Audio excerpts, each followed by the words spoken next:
मुझे तो आप लोगों की जो उत्साह देख रहा हूँ ना, तो वैसे ही लग रहा है कि आप लोग जितने जोश में हो, खुश हो, मैं भी बहुत खुश हूँ। पूरे देशवासियों के लिए बहुत बड़ी खुशखबरी है। मैं सभी देशवासियों का धन्यवाद करता हूँ जिन्होंने इतना प्यार और आशीर्वाद दिया और मनु को टफ टाइम में हेल्प किया। मैं सचमुच में बहुत ज़्यादा खुश हूँ और आप लोगों के प्रेम को देख करके तो मेरी जो खुशी है वो आज 4 गुनी ज़्यादा बढ़ गई है। जो शक्ति बच्चों को दी है सर्वजोत और मनु को, वो काबिल तारीफ है। तो ज़िंदगी में मैंने ये अनुभव किया कि शक्ति है दुनिया में जो आज बच्चों को ये मतलब यहाँ तक पहुँचा है उन्होंने। इतनी खुश हूँ आज मैं कैसे बताऊँ आप लोगों को। मैं दोनों बच्चों के लिए सुबह से प्रेयर कर रही हूँ कि एक अकेली मनु से काम नहीं चलेगा, क्योंकि सर्वजोत का भी स्ट्रॉन्ग होके खेलना बहुत ज़रूरी है। कैसा लग रहा है आपको? मुझे तो आप लोगों की जो उत्साह देख रहा हूँ ना, तो वैसे ही लग रहा है कि आप लोग जितने जोश में हो, खुश हो, मैं भी बहुत खुश हूँ। पूरे देशवासियों के लिए बहुत बड़ी खुशखबरी है और इसके लिए इस मौके पे मैं सभी देशवासियों का धन्यवाद करता हूँ जिन्होंने इतना प्यार और आशीर्वाद दिया और मनु को टफ टाइम में हेल्प किया। पहले मेडल के बाद बात हुई आपकी, क्या कुछ आपकी बात हुई होगी? जो पहले मेडल और दूसरे मेडल के बीच जो दिन गए 2-3 दिन, यहाँ कल मैच से पहले जब कल मैच के बाद में बात हुई थी तो वो गोल्ड मेडल में नहीं पहुंच पाए, तो कह रही थी थोड़ा सा एक शॉट गलत रह गया, तो होप सो आगे अच्छा करेंगे। सर आप मेरी हमेशा बात होती रहती है, काफ़ी बड़ी मेहनत करी आपने इसको अचीव करने में, आपका भी योगदान उतना बड़ा, तो कितनी खुशी हो रही है? मेरे से ज़्यादा मेरी पत्नी ने मेहनत की है मनु पे, क्योंकि मैं तो जॉब करता हूँ, तो नेवी का जॉब थोड़ा सा ऐसा होता है कि समुंदर में जाना आता रहता है, तो all credit goes to his wife, her wife. मैं सचमुच में बहुत ज़्यादा खुश हूँ और आप लोगों के प्रेम को देख करके तो मेरी जो खुशी है वो आज 4 गुनी ज़्यादा बढ़ गई है। तो आप पूछिए मुझसे क्या पूछेंगे। मैं सुबह से हम लोगों ने जल्दी से सब काम किया, खाना खाया, बैठे भगवान की भक्ति में लीन थे, क्योंकि जब टोक्यो ओलंपिक हुआ था तो मनु की पिस्टल में जो गड़बड़ आई थी वो मंगलवार को ही आई थी। तो आज मैंने कहा कि भगवान आज आपकी भी परीक्षा का समय और हमारे तप का आज परिणाम आपको देखना कि आज हम क्या करेंगे। तो सच्ची में आज हनुमान जी ने जो शक्ति बच्चों को दी है सर्वजोत और मनु को, वो काबिल तारीफ है। तो ज़िंदगी में मैंने ये अनुभव किया कि शक्ति है दुनिया में जो आज बच्चों को ये मतलब यहाँ तक पहुँचा है उन्होंने।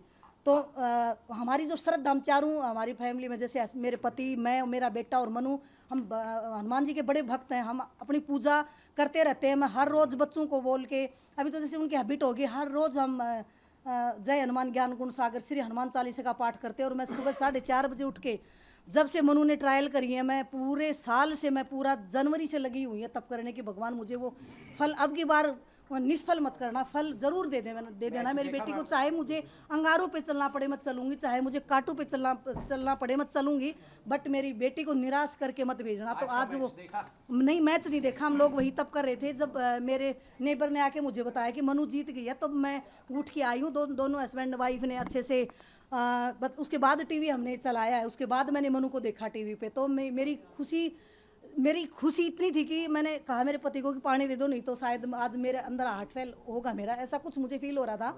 तो इतनी खुश हूँ आज मैं कैसे बताऊँ आप लोगों को। मैं दोनों बच्चों के लिए सुबह से प्रेयर कर रही हूँ कि एक अकेली मनु से काम नहीं चलेगा, क्योंकि सर्वजोत का भी स्ट्रॉन्ग होके खेलना बहुत ज़रूरी है। दोनों बच्चों के लिए मैंने लिखा भी है डायरी में, मैं आपको पढ़ाऊंगी मैंने आज क्या लिखा भगवान के प्रति और बच्चों के प्रति, और अपने लिए और अपने पति के लिए, अपने परिवार के लिए क्या लिखा है। मैंने बहुत कुछ लिखा और वो सब आज सफल कर दिया भगवान ने। सच्ची में देखने के पीछे का क्या रीजन मानती है?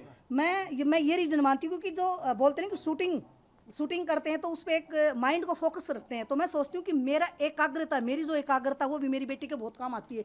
इसलिए मैं शोर शराबे से बिल्कुल शांत माहौल में बैठना पसंद करती हूँ। तो मुझे टीवी चला के देखना बिल्कुल भी पसंद नहीं है, क्योंकि मैंने मनु का आज तक कोई भी मैच टीवी में नहीं देखा है। मैं कॉमनवेल्थ था तब मेरे पति और मेरे बेटे ने देखा, तब भी मैं तप कर रही थी, मैं पूजा कर रही थी बाहर मेरे पेड़ के नीचे बैठ के। और जितने भी मैचेज मैं ओलंपिक के टाइम पे भी मैंने नहीं देखा था, टोक्यो में जब हुआ था, जितने भी मैचेज आज तक मनु ने वर्ल्ड में खेले मैंने नहीं देखा मनु को। मेरी आत्मा नहीं मानती है। मैं ये मानती हूँ कि मैं अपनी भक्ति में लीन हो जाऊँ तो वो समय मेरी बेटी के लिए अच्छा रहेगा। आज वो समय अच्छा हुआ मेरे लिए। भगवान का मैं धन्यवाद करती हूँ, हनुमान जी का मैं धन्यवाद करती हूँ। मैं भगवत गीता को भी लेके आज बैठी थी साथ में कि आज कर्म का फल दे देना कृष्ण महाराज, उसमें कोई कमी मत दिखाना बच्चों के उसमें। तो आज मेरे शब्द अपने आप अंदर से निकले जा रहे हैं। पहले दिन शायद आप आए थे, इतना मैं नहीं बोल पा रही थी, आज मेरे अंदर भाव अपने आप ही निकल रहे हैं अंदर से। शायद वो भी एक शक्ति भगवान की देन है जो अंदर से आ रहे हैं, बार बार निकल रहे हैं। गीता का जिक्र किया है जी, वो भी क्या रेगुलर मैंने गीता पढ़ी है, तो मनु ने गीता अभी शुरू की है पढ़नी, मैंने पढ़ा गीता को। और जब से जनवरी से मैं मनु को हर एक श्लोक जैसे गीता का संस्कृत में बोल के सुनाती हूँ, फिर मैं उसकी हिंदी मनु को एक एक शब्द के साथ उसको बताती हूँ। तो उसका धीरे धीरे इतना इंटरेस्ट गीता में हो गया था। और अभी भी जैसे आप लोग भी देख रहे हैं कि उसको श्लोक भी आज याद हो गए गीता के। तो गीता में जिंदगी का हमारा सार है, हमारा जो संस्कार है, जो हमारी जिंदगी का जो सार है, वो सब गीता के अंदर समाया हुआ है। तो मैं ये चाहूँगी कि हमारी संस्कृति दोबारा से संसार में प्रसिद्ध हो, जो हम भूल चुके थे उस संस्कृति को दोबारा जीवित करें हम सब मिलके। जी बताएं। मनु भी वैसे मैच के बीच में काफी मेडिटेशन, आंखें बंद करके बहुत ध्यान लगा रही थी। इसलिए मैं आपको बोल रही थी कि प्लीज़ मुझे डिस्टर्ब मत करना। मैच से पहले 12 बजे हम लोग आंख बंद करके बैठे थे, आप लोगों ने हमें फिर डिस्टर्ब कर दिया। आज मेरे हस्बैंड को बड़ी तकलीफ हुई, क्योंकि जब ऋषि मुनि तप करते थे वनु में बैठ के, तो उनके ध्यान को भंग करना बड़ा मुश्किल होता था। तो हम अपने मन को एकाग्र करते हैं, तो उस एकाग्र करने में बड़ा समय लगता है। तो एकाग्रता बनाने के लिए हमें समय लगता है। फिर जब हम मन में बिल्कुल एकाग्र हो जाते हैं, तो आप डोरबेल बज के फिर वो हमारा जो ध्यान वो भंग हो जाता है। तो मैं ये चाहूँगी कि जितना रहे ना, जितने भी हमारे बच्चे हैं, उनके पेरेंट्स हैं, जब उनका बच्चा बाहर खेलने जाता है तो अपने आप पे फोकस रखो, दुनियादारी से एक बार अपने आप से दूर होके अपने आप को अंदर कैद करो और भक्ति में लीन हो जाओ। बस मैंने यही सीखा इन दोनों मैचेज में मनु के लिए। For exclusive and insightful videos, subscribe to our new channel ABP Live Premium.